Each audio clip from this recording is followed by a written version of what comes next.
talk about technology, so I went with old technology of just the paper tonight, no PowerPoint. So if you did not get the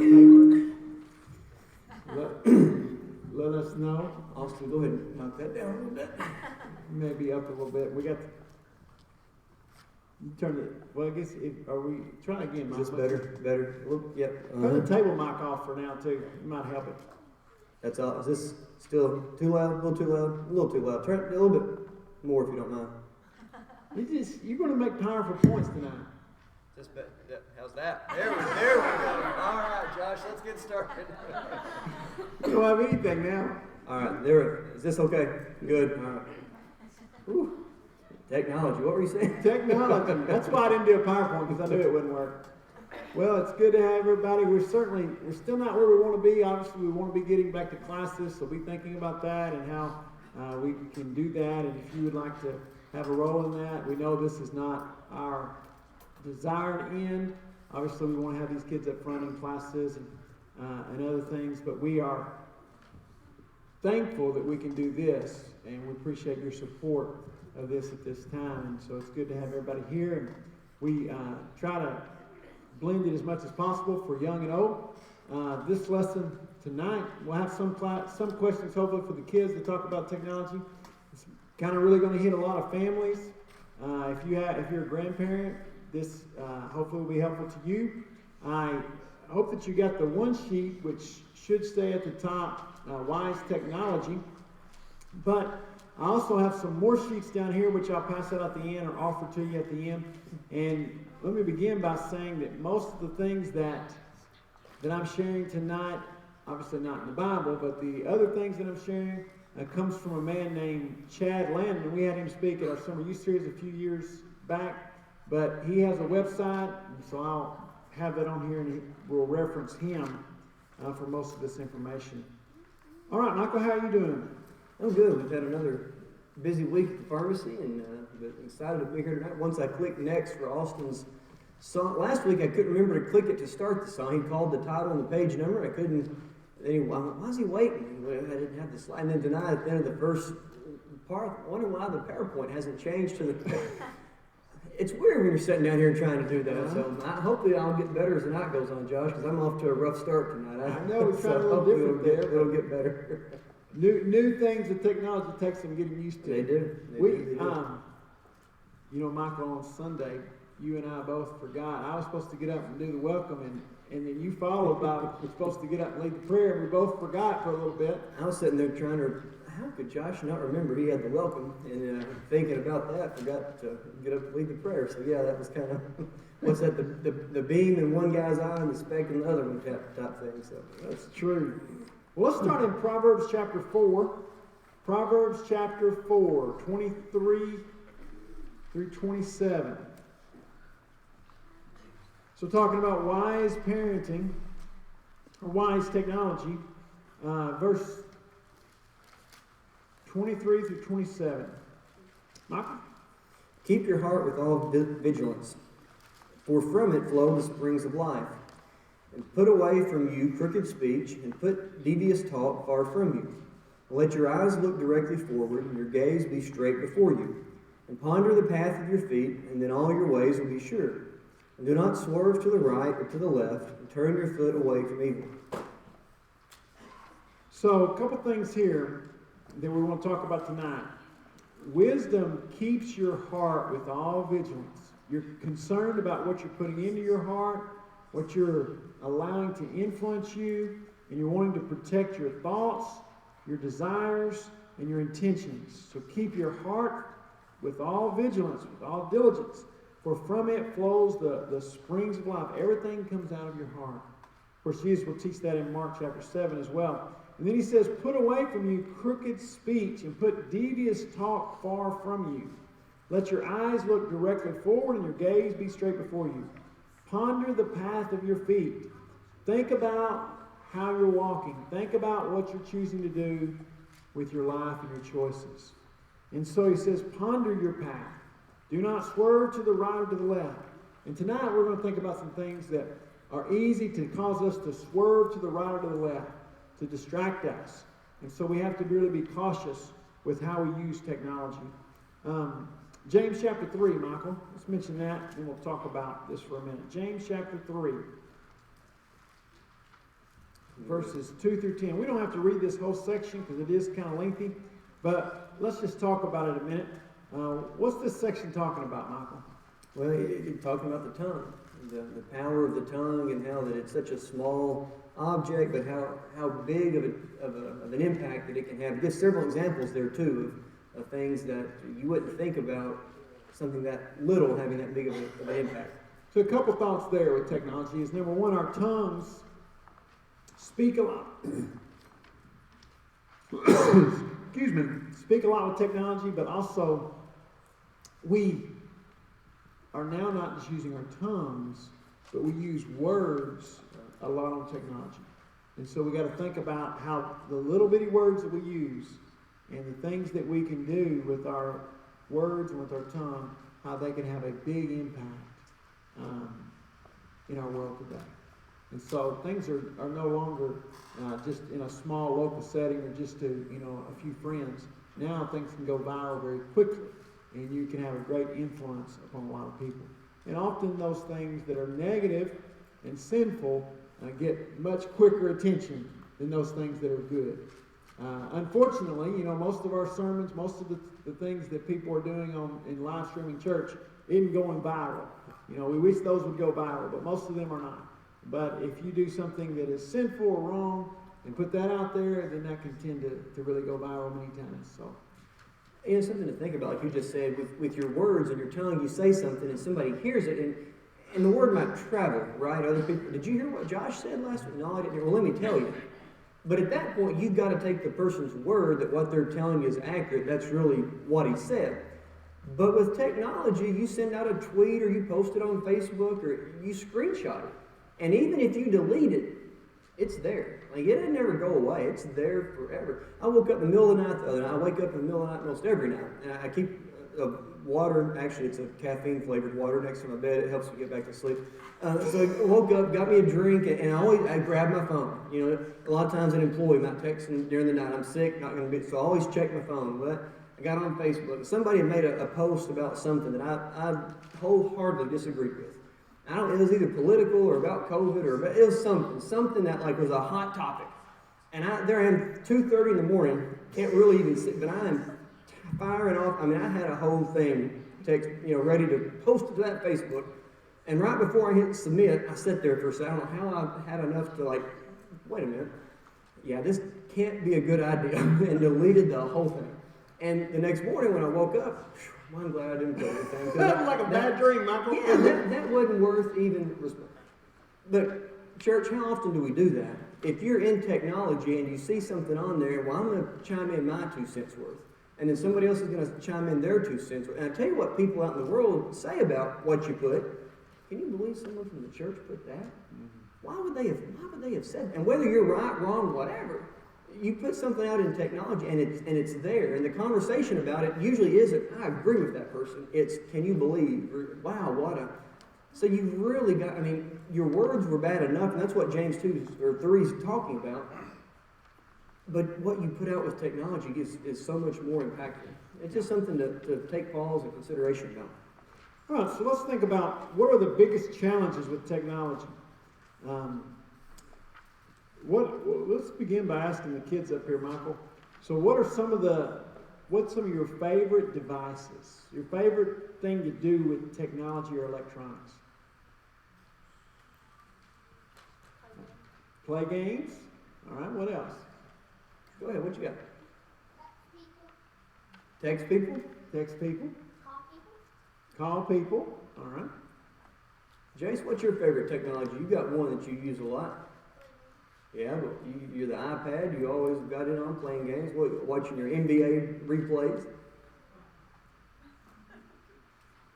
Watching TV on the TV's no longer just TV up there, but it's also the screen, on-demand TV. Watching the NBA. All right, so a lot of things here. What about the rest of you? Any different answers? Any of our older kids over here? Do y'all have any technology the older at your kids house? over here. Texting. Text. FaceTime. Yeah. These grandparents like to FaceTime the grandkids out there. Who else? Pictures.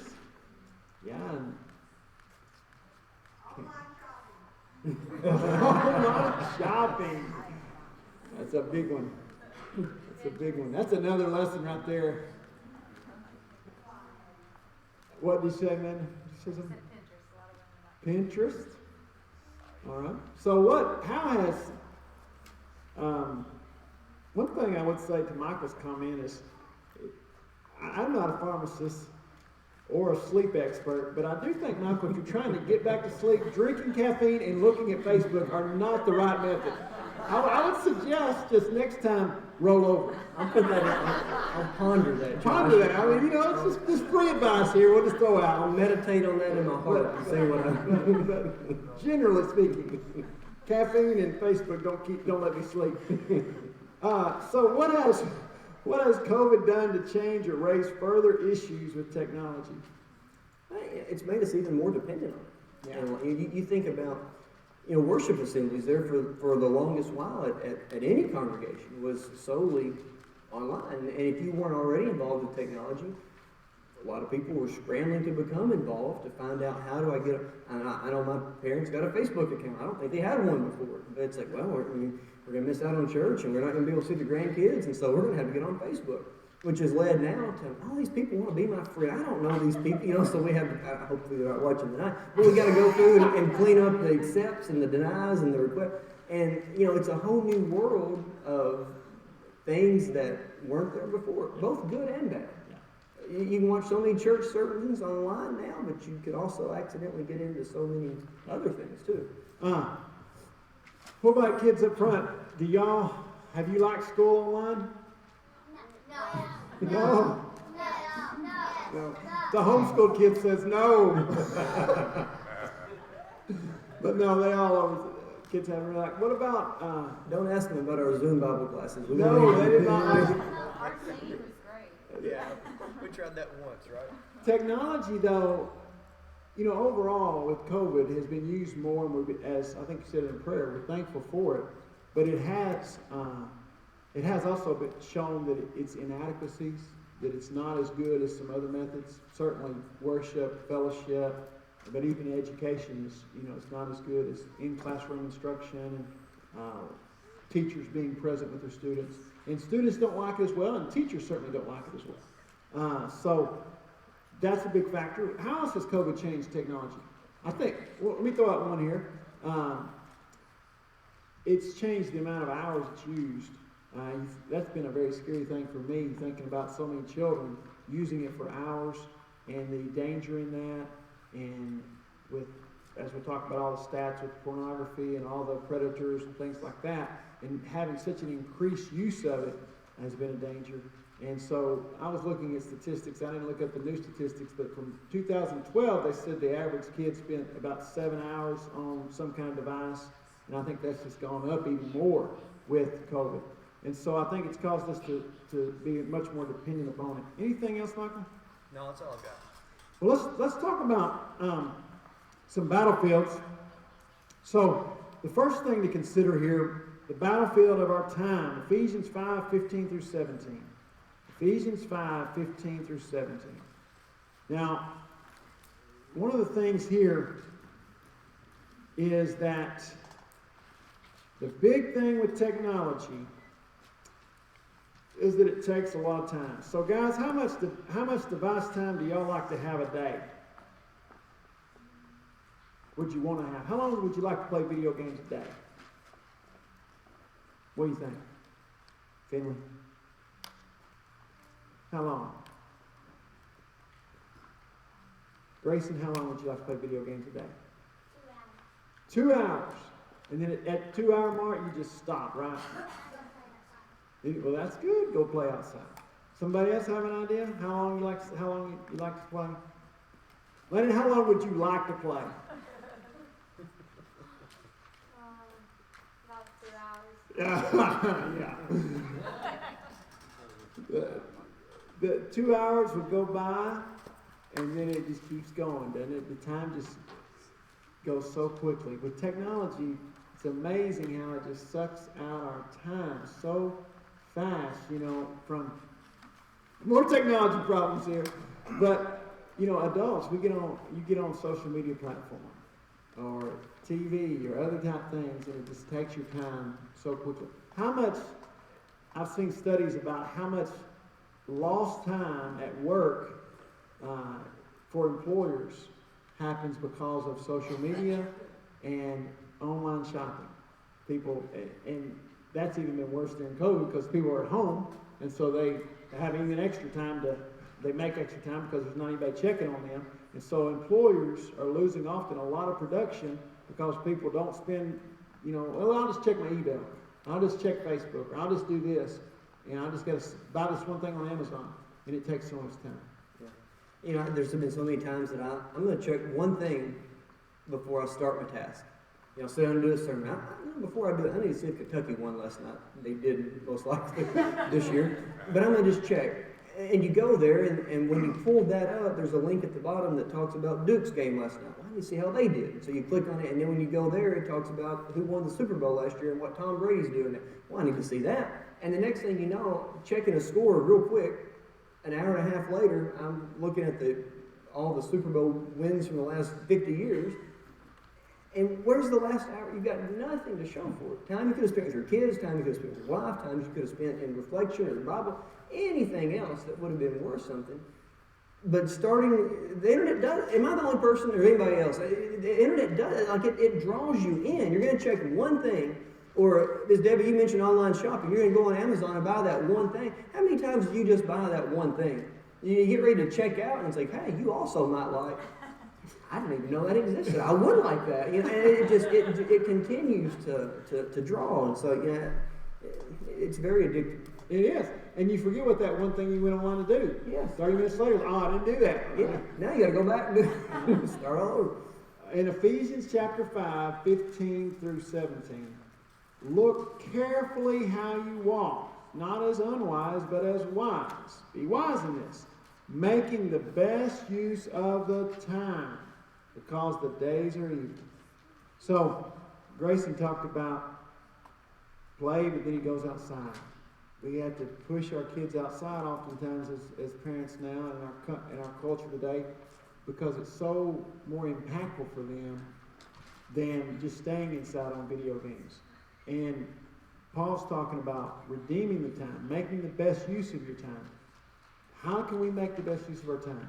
Well, this comes down to that battlefield of being intentional about disciplining our time, controlling our time, and it's fine to have it in moderation, but we don't want it to control us. The next thing here is the battlefield of the mind, Colossians chapter 3. Michael, you read that one, please. Sure. If then you have been raised with Christ, seek the things that are above, where Christ is, seated at the right hand of God. And set your minds on things that are above, not on things that are on earth. For you have died, and your life is hidden with Christ in God. When Christ, who is your life, appears, then you also will appear with him in glory. So, the battlefield is our mind. So the technology creates a challenge for, and as parents, we can't leave this up to our kids. As grandparents, you can't just leave it up to your kids always. As adults, we got to control this in our own life. We got to realize the battle goes on with time that we all struggle with. The battle goes on with our mind. So what are we putting into our mind?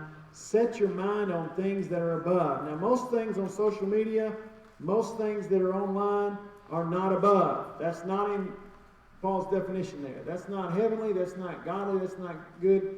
And so there could be some of that, but we need to make sure that our mind is not taken to worldly things, not on things that are on the earth. Most of the things that we looked at there are going to be worldly things. They're going to distract us. And so we've got to come back to our battlefield is our mind. And then finally, the battlefield of our eyes. What are we looking at? All these pictures that try to tempt us online and the dangers of that. So Psalm 101, you have those printed out? I do. Psalm 101:3 and Psalm 119:37. 101:3 says, I will not set before my eyes anything that is worthless. I hate the work of those who fall away. It shall not cling to me. So I will not set before my eyes anything that is worthless. Now, when it was interesting. to look back, Michael, at I have most all of my sermons, like you do. You just type it in a topic on my files and see the sermons I preached on that. And so I've been preaching since about 2000. And some of the early sermons I didn't have, but from about 2002 on I have. And it was interesting to pull up different sermons on technology. For example, there was one from like 2003 or 4. And the things that I talked about then, some of them have gone out of existence now, like, MySpace and some of that was a big deal then. And some of the emphasis that we had then, and really, it's just continuing to multiply. It's like, and so then I looked at a sermon from 2012, and it had a lot more stuff in it that we're dealing with. And then I thought, as I looked at that sermon, I thought, well, now as I think about 2021, how many more things? And I read some guy talking about this, that comparing it back to the 90s, and how sermons and things that we talked about in the 90s, and how it's just continued to just multiply in the parents' job, that our individual Christian discipline has gotten far more challenged by technology than it was years ago. And the pervasiveness, I think this last year on technology has been probably the worst because of all the vitriol and just hatred and divisiveness from the news to social media to then the binge watching of TV and just, kids having to be online in school. And so all this predators and technology with pornography. And so I think it's just continuing to multiply. And I think we're seeing that in our culture. And so the battlefield is certainly our eyes. What do we set before? So I was saying all that to say that don't forget the old TV. And we used to, so in 2004, I really emphasized radar movies and violence and the sex scenes on TV and stuff like that. And we often maybe neglect some of those things now, but the Netflix and the TV shows out there have just gotten horrendous. And that old kind of sin is still sin. Mm-hmm. It's not just social media today, but we also need to think about those old TV and that kind of thing. Sure. So the battlefield is our eyes. And so what is at stake? What's at stake? Well, we talked about our influence, Romans chapter 12, and our influence, our witness for Christ. Our own souls are at stake, and our children are at stake. Technology can increase your risk for depression, social anxiety.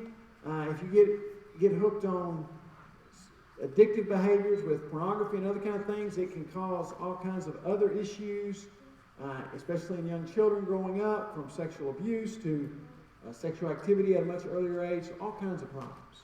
And so we got to really think about we're protecting our children. I read too, it said when I was growing up, we were told don't get in cars with strangers, right? Don't get in cars with strangers.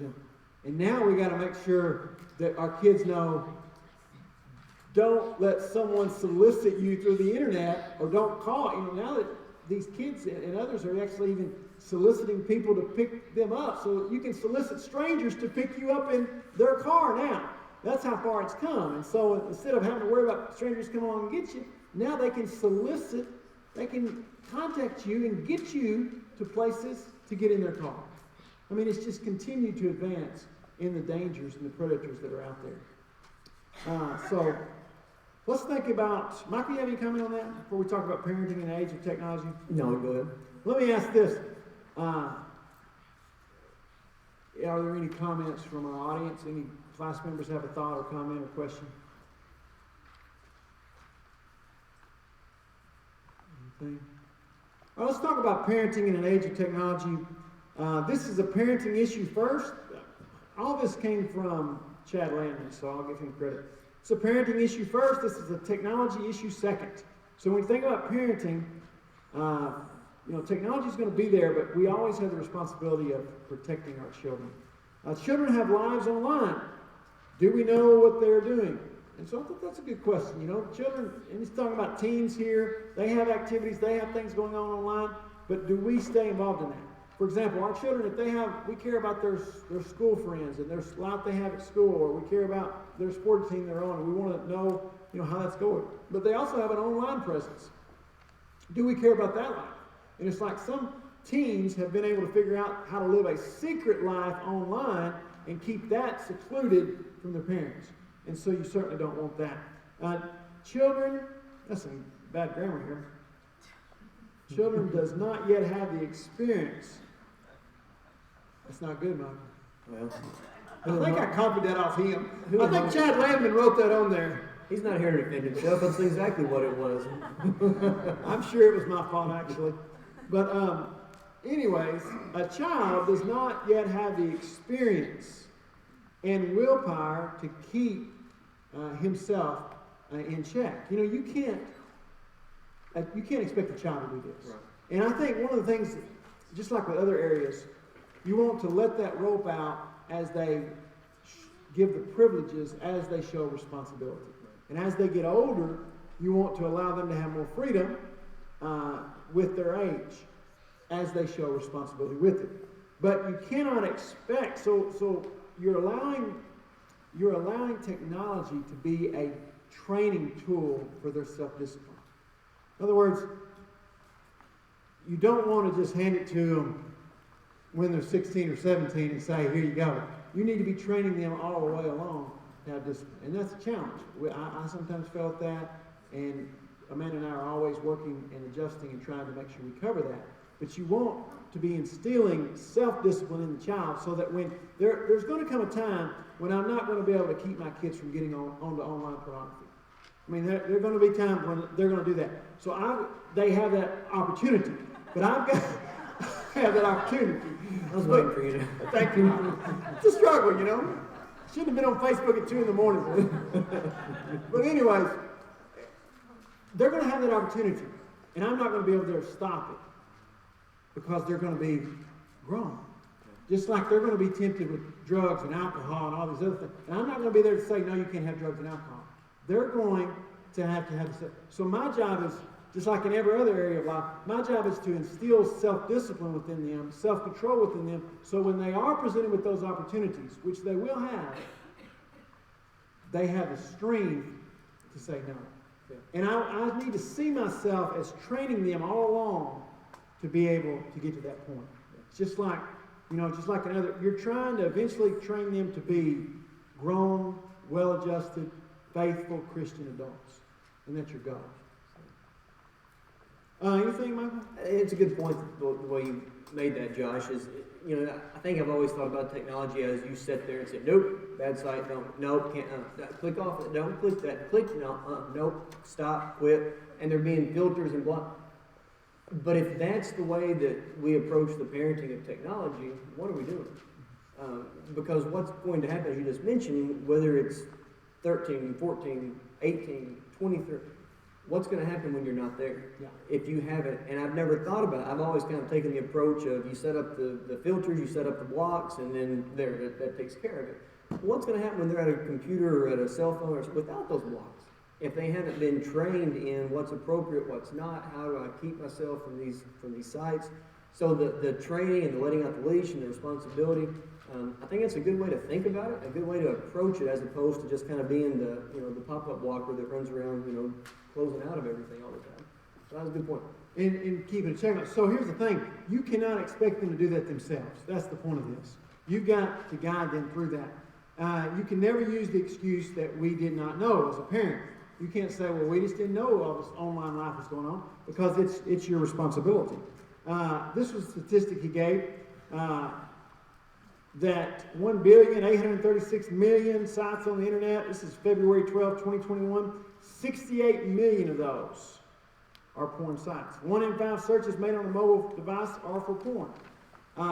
The idea of privacy online I'm on the back side of that now, is an illusion. In other words, you should not allow privacy, especially if between a married couple, but also with your teenager. It's not their phone, it's your phone, and you need to always make sure you check on that and guide them through that. That's kind of that discipline and letting out the rope of still checking them and monitoring that. Be proactive, not reactive. Be proactive, not reactive. That is, try to be intentional from the start. What are the most dangerous apps, Michael? Josh, there's several. I'd be scared to go into it, but I'll let you go the direction that you're wanting to go here. Well, I don't know most of these apps, but I found them on. He said the most dangerous apps for kids in 2021 were House Party, Ask FM, Kick Messenger, Snapchat, Meet Me, Blender, WhatsApp, and Whisper. And dishonorable mention went to Instagram, TikTok, and Vine. And Chad Lamb is not here to explain all those. But I wanted to mention that those are dangerous apps that he wants to put out there and say, you parents, if you don't know what those are, you see those on your children's devices, you need to monitor those and find out what those are and what they're doing with them and how they're using. Let me talk about a few resources, and then we'll close out. So, Chad has a brochure that I printed off, and I have like 30 or so copies, so there's plenty here. But in that brochure, he gives you some other apps that you can monitor. Some of these you already use, like Life 360 and others. But he has popular apps with kids, for young kids, gaming, general how-to. And he gives things you can do right now for parents that have young children in their home. Talking about make a list of devices, get control of your home with some type of a Wi-Fi. And I give you a couple of those on the back side. He recommends OpenDNS. We've used OpenDNS. It's a free service. They do have some paid, but it blocks bad sites from your router. So any device that's on your router cannot get to it. Now, if they're going through their cell service or something, that would be different. But if they're going through the router, OpenDNS blocks it. You can purchase Eero or TP-Link. Both of those are just Wi-Fi routers that, and Disney Circle, you can use it to monitor devices and control devices. So those are some things. I give you his website here, and I've got these brochures. I also have instructions on how to do OpenDNS and information about the Eero. And I have an article that I wrote back in 2014. And it is 6 considerations regarding children and media usage. And so that's up here too. So you have these things that are available. Yes, ma'am. I'd like to make one comment. I know your lesson, which is great, is on the internet app. But we don't need to leave the children with the mind thought that that's the only place that's going to lead them to these simple things in life. Our school systems are now providing books to tell the children that men and men and women, whatever you want to do, it's okay. Our government is pushing it. So we, as parents or older people, we also have to be involved in all that to try to help protect the youth of this country as they grow up. That's true. This is, we should be concerned, and I think we as parents can often think about some of those traditional things and concerns maybe more than some of these. And so, good point, and certainly we don't want to neglect any area, technology or traditional things that we have concern and fears of with children. Michael, we're out of time. You have anything? No, sir.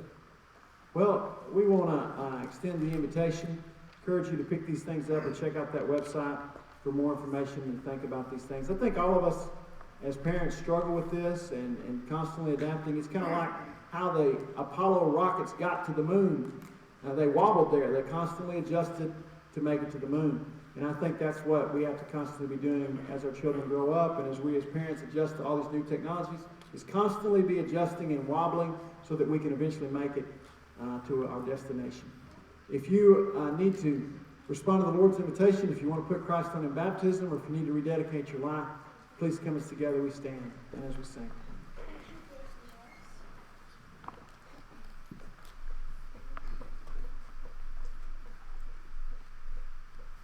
Would you be free from the burden of sin? There's power in the blood, power in the blood. Would your evil a victory win? There's wonderful power in the blood. There is power.